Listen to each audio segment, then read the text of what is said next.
नमस्कार,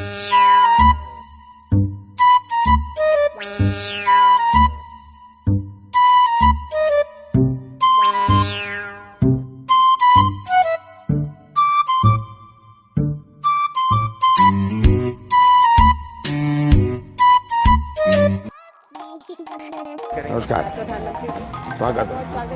thank you. कई सारे सवाल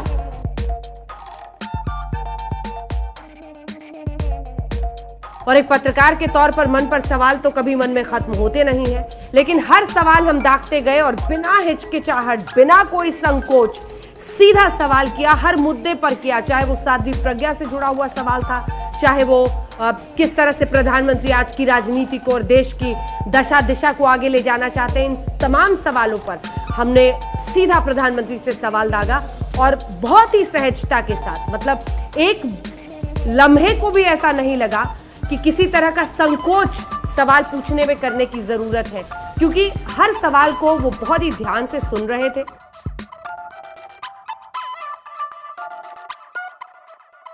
12वां प्रश्न, 12,50,000 रुपए आपकी स्क्रीन के ऊपर, ये रहा। मोदी जी अपनी सैलरी का क्या करते हैं कि माँ आपको बड़े प्यार से पैसे पकड़ाती है, आप उन पैसों का क्या करते हैं? Maximum governance, minimum government, and government has no business of being.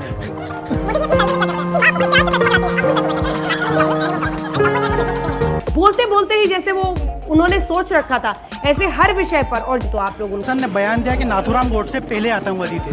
आप क्या कहेंगे? भगवा आतंकवाद को लेकर आप पे भी आरोप लगते रहे पहले। दिग्विजय सिंह ने पहले बार ये शब्द इस्तेमाल किया। आप क्या कहेंगे नाथूराम गोडसे पे? नाथूराम गोडसे देशभक्त थे, हैं और रहेंगे।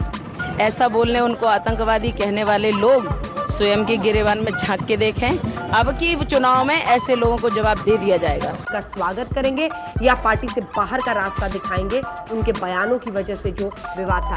लेकिन पीएम ने काशी में उस समय खुलकर साथ दिया था साध्वी प्रज्ञा और कहा था, बल्कि अपनी तुलना की थी और कहा था कि गुजरात में मुझ पर भी कई लांछन लगाए गए थे, तो हमें हर तरह की बातों को देखकर समझकर ही कुछ करना पड़ेगा। हालांकि बाद में पीएम ने इस पर स्पष्ट रूप से खुद ही कहा था कि वो इस बात से व्यथित है, हर किसी को बोलने के पहले सोचना चाहिए।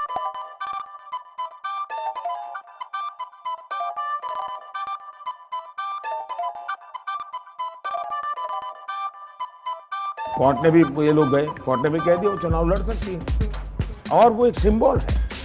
ये हिंदू टेररिज्म करके भारत की हजारों साल की विरासत को आपने जो बदनाम किया, उसको सामने से ललकारना। मैं जब गुजरात का मुख्यमंत्री था तो देश के अनेक राज्यों में से एक छोटा सा राज्य का मुख्यमंत्री था, लेकिन मुझे ऐसा पेंट किया, मेरे जैसा कोई बुरा इंसान ही दुनिया में नहीं हो सकता है।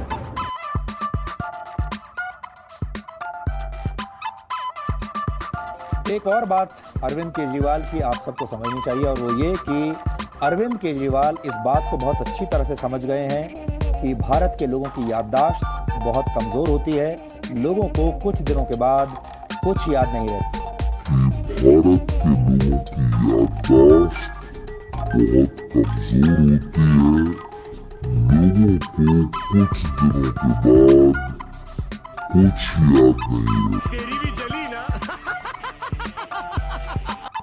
रहता। और इसीलिए आपको याद होगा 2012 में जो केजरीवाल दावे किया करते थे, 2013 में जो वो कहा करते थे, भ्रष्टाचार के मुद्दे पर जो वो दावे किया करते थे, या जब वो ये कहा करते थे कि वो कभी चुनाव लड़ेंगे नहीं, कभी राजनीति में नहीं आएंगे, फिर उन्होंने कांग्रेस को किस तरीके से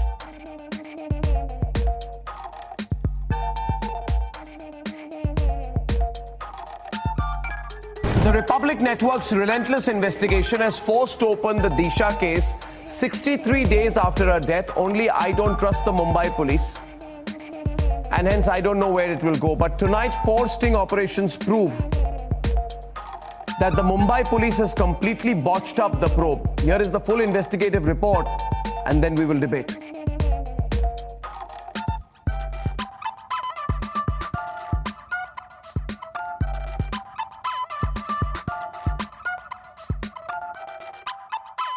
ये तो सब गुंडा लोग हैं, भाग रहे। अमेरिकन प्रेसिडेंट्स के लिए अमेरिकन प्रेसिडेंट की बात एक मिनट जरा मुझे एंकर करने दीजिए, रिलैक्स कीजिए। एक इशू पर एक व्यक्ति एक बार, है ना? नहीं तो आप आइए एंकर कर लीजिए। आप एंकर बनना चाहते थे तो मेरी सहानुभूति है, नहीं बन पाए तो मैं क्या करूं?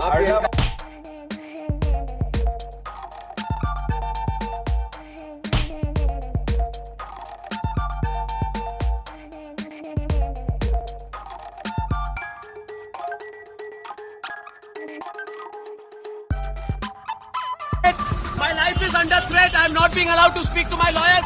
I was pushed and assaulted this morning. At 6 o'clock, they woke me up. They said, I will not let you speak to the lawyers. Please tell the people of the country, my life is under threat. My life is under threat. I am not being allowed.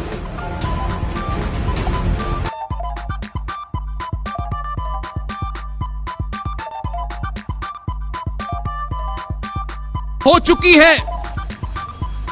आप राष्ट्रवाद की बात करते हैं, हिंदुत्व की बात करते हैं, मगर बताइए हम सबको, क्या उत्तर प्रदेश चुनाव में जातिवाद की एंट्री हो चुकी है? और अगर किसी नेता को पूछा जाए आप कैसे लड़ रहे हैं, तो कहेंगे हमारे साथ ये जाति है, ये उपजाति है। कहते हैं कि नहीं दोस्तों? सिर्फ जाति उपजाति, राष्ट्रवाद की बात नहीं करते, हिंदुत्व की बात नहीं करते, राष्ट्रपरि की बात नहीं करते, सिर्फ कहते हैं जातिवाद। और कहते हैं जातिवाद के आधार पर इस बार गणित हो रही है और योगी आदित्यनाथ कुछ भी कर ले। ये तो उत्तर प्रदेश की जनता बस एक बार जातिवाद के बारे में बिना सोचे 2017 में उन्होंने वोट दिया था शायद, मगर इस बार कह रहे हैं कि नहीं। मान जी नमस्कार, कह रहे हैं कि नहीं वो लोग कि जातिवाद की एंट्री हो चुकी है। तो पूछता है भारत आज योगी आदित्यनाथ से, पब्लिक